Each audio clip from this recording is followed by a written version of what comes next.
संस्कृत साहित्य में अब मैं कालिदास के जो बचे हुए 3 नाटक है उनके बारे में चर्चा करूंगा आज। पहला नंबर का जो नाटक है वो है मालविकाग्नि मित्र, जो 5 अंकों में विभक्त है। कितने अंक है भैया? 5 अंक है।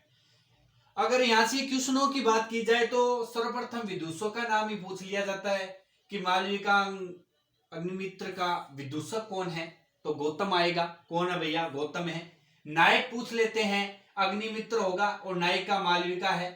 ठीक है। इसमें क्या होता है कि गणदास गुरु होता है और मालविका शिष्य होती है।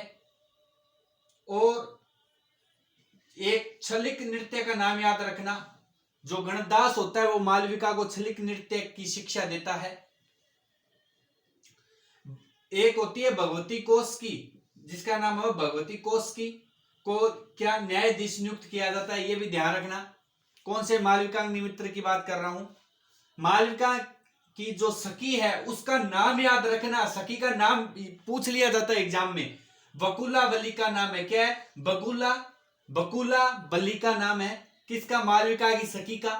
फिर नाटक की श्रेणी पूछ ली जाती है। कौन सी श्रेणी है?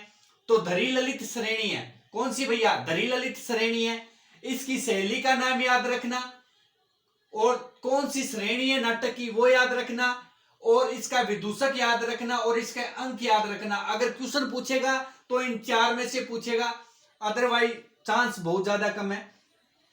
फिर बात करूंगा अगले नाटक की, विक्रम और बंसी है, जो कालिदास का दूसरा नाटक है। इसमें भी 5 अंक है और इसका विदूषक है माणवक। कौन है भैया? माणवक है। उसका मालविकाग्नि मित्र का गौतम था, इसका माणवक है। और नाटक की श्रेणी त्रोटक है। क्या है? त्रोटक श्रेणी का नाटक है ये। नायक पूछ लिया जाता है, पुरुरवा नायक है। किसका? विक्रम और बंसी का पुरुरवा नायक है। और नायिका पूछ ली जाती है, अप्सरा है भैया नायिका। कौन है भैया? अप्सरा। जो पुरुरवा और अप्सरा, इन दोनों का जो पुत्र था, अप्सरा कौन थी भैया? उर्वशी थी। इन दोनों का पुत्र है ना, वो कौन है भैया? आयुष है। ठीक है। केसी नामक राक्षस को पराजित करता है। कौन करता भैया? पुरुरवा राजा था, वो करता है। कौन से राक्षस को? केसी नामक राक्षस था उसको। फिर बात करें, कार्तिकेय आश्रम में लता बन जाती है। कौन बन जाती है भैया? कार्तिकेय आश्रम में जाते हुए, वो श्रापित आश्रम था, उसमें उर्वशी चली जाती है नाराज होके। किससे भैया? पुरुरवा से नाराज होके चली जाती है कार्तिकेय आश्रम में और वहां क्या बन जाती है भैया? लता बन जाती है। तो जो पुरुरवा वो क्या करता है? आकाशवाणी होती है तो बोला जाता है कि संगमणीय मणि दिखाकर, संगमणीय मणि है वो दिखाकर उर्वशी पुनः बना देता है, लता से उर्वशी बना देता है पुनः। कौन भैया? कौन बनाएगा? पुरुरवा बनाएगा। और कौन बनाएगा? फिर बात करूंगा इसमें दूसरे अंक की बात करूंगा। किसमें? विक्रम और बंसी की बात कर रहा हूं। उर्वशी का प्रेम पत्र, जो उर्वशी को प्रेम पत्र दे रहा था, कौन भैया? पुरुरवा दे रहा था। किसकी गलती की वजह से? ओसनरी को मिल जाता है। किसको? ओसनरी को। इस विदूषक है ना, ये विदूषक जो नायक के साथ में रहता है वो विदूषक होता है, जो जिसे हम आम बोलचाल की भाषा में बोल सकते हैं कॉमेडियन। तो क्या है कि उर्वशी को प्रेम पत्र देता है। कौन? पुरुरवा देता है। तो वो गलती से ओसनरी को मिल जाता है। यह बात कौन से द्वितीय अंक में दे रखी है। फिर हम चतुर्थ अंक की बात करेंगे। पुरुरवा एक कोई महिला और होती है, उस पे मुग्ध हो जाता है, प्रेम मुग्ध हो जाता है। विद्याधर नाम की कोई महिला होती है तो उस पे भैया प्रेम बरसने लग जाता है। किसका? पुरुरवा का। फिर उर्वशी नाराज हो जाती है। भाई पत्नी थी, नाराज तो होना ही था, दूसरी औरत को देखेगा तो नाराज तो होगा ही। तो यहाँ पे वो नाराज हो गया। कौन भैया? उर्वशी नाराज होकर कार्तिक के आश्रम में चली जाती है और वहां लता बन जाती है। कार्तिक के आश्रम में एक वन है, गंध मादन वन है, उसमें चली जाती है और वहां पे जाके लता बन जाती है। फिर वही कहानी, कौन? पुरुरवा आता है और संगमणि मणि लेके आता है और उसको फिर पुनः उर्वशी बना देता है लता से। फिर अंक नंबर 5 की बात करूंगा यहाँ पे। पुरुरवा के आयुष को, जो पुरुरवा का जो पुत्र है, कौन? आयुष। पुत्र कौन था भैया? मैं पहले ही बता चुका हूं। पुरुरवा और अप्सरा का जो पुत्र था वो उसका नाम था आयुष। तो अंक नंबर 5 में पुरुरवा अपने पुत्र आयुष को च्यवन ऋषि के आश्रम में, किसके? कई बार एग्जाम में पूछ लिया जाता है कि च्यवन ऋषि के आश्रम में किसको रखा, तो आयुष को रखा। ठीक है, पूर्वा ने रखा था, क्यों रखा था? अगर वो अपने जो उर्वशी थी वो अपने पुत्र आयुष का अगर एक बार चेहरा देख लेती तो फिर वो वापस लौट जाती इंद्रलोक। इसी कारण पूर्वा ने चालाकी से च्यवन ऋषि के आश्रम में आयुष को रख दिया। यह वर्णन है 5वें अंक में। ठीक है, यहाँ पे क्वेश्चन की बात करूंगा मैं, विक्रम और वंशी की बात करूं तो इसमें 5 अंक याद रखना, विदूषक याद रखना, मांडवक, और इनके पुत्र है किसका? अप्सरा और पूर्वा का पुत्र था, आयुष था। ये बात रखना, ये 3 चीज ध्यान में रखना। और मणि का नाम याद रखना, संगमनीय मणि। कौन सी मणि भैया? संगमनीय मणि। ठीक है, फिर बात करूंगा अभिज्ञान शाकुंतलम, जो कालिदास का 3रे नंबर का नाटक है, जिसमें कितने अंक है भैया? 7 अंक है। कितने अंक है? 7 अंक में विभक्त है। कितने अंक भैया? 7 अंक। कितने? 7 अंक। मोस्ट यही है, पहला क्वेश्चन बनेगा तो यही बनेगा कि कितने अभिज्ञान शाकुंतलम में कितने अंक है, तो 7 है भैया। मैं विदूषक की बात करूंगा तो मांडव्य, माधव्य एक ही नाम है दोनों का।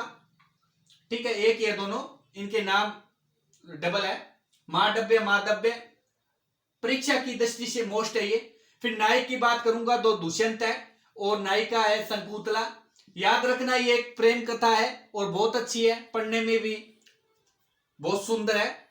ठीक है, अभिज्ञान शाकुंतलम कालिदास का सर्वस्व माना जाता है और ये विख्यात भी है। इसी कारण अगर मैं बात करूं शकुंतला की सखियों की बात करूं, यानी उनकी सहेलियों की, इनके शकुंतला की जो मित्र महिला थी उनकी बात करूंगा यहाँ पे, तो कौन थी भैया? अनुसुईया और प्रियंवदा। ये 2 जो सखी थी वो शकुंतला की थी, अनुसुईया और प्रियंवदा। एग्जाम की दृष्टि से मोस्ट है भैया, कई बार एग्जाम में पूछ लिया जाता है, रीट, सेकंड ग्रेड, सीटेट। ठीक है, कणव के शिष्य कौन थे भैया? सारदवत और सारंगवत किसके शिष्य थे? कणव के शिष्य थे। ठीक है, अब एक क्वेश्चन आता है यहाँ पे कि जो शकुंतला को साप दिया गया था, जो साप दिया था वो श्राप किसने दिया था? तो याद रखना दुर्वासा ऋषि ने दिया था। ये मोस्ट है भैया। श्राप किसने दिया? दुर्वासा ऋषि ने दिया था। और जो शकुंतला रहती किसके पास थी? तो कणव ऋषि के आश्रम में रहती थी, कणव ऋषि के पास रहती थी। कौन भैया? शकुंतला। ठीक है, कणव का आश्रम मालिनी नदी पर था, ये मोस्ट बात है। कौन सी नदी पर पूछ लिया, नदी पूछ लिया जाता है, नाम पूछ लिया जाता है। कणव ऋषि का आश्रम मालिनी जो नदी है उसके तट पर था। फिर इंद्र के सारथी का नाम पूछ लिया जाता है कि मातली था। अंगूठी पूछ ली जाती है, सची तीर्थ में गिर जाती है। सची तीर्थ नामक होता है, उसमें क्या है, वो जो अंगूठी थी जो दुष्यंत शकुंतला को देके गया था वो सची तीर्थ में गिर जाती है और एक मछुआरे को मिल जाती है। ये कुछ कहानी है अंगूठी का। अंगूठी पूछ ली जाती है कहां पड़ती है, सची तीर्थ में पड़ती है। ठीक, ध्यान रखना। फिर अंक नंबर 3 की बात करूंगा। किसकी? अंक नंबर 3, अभिज्ञान शाकुंतलम का अंक नंबर 3।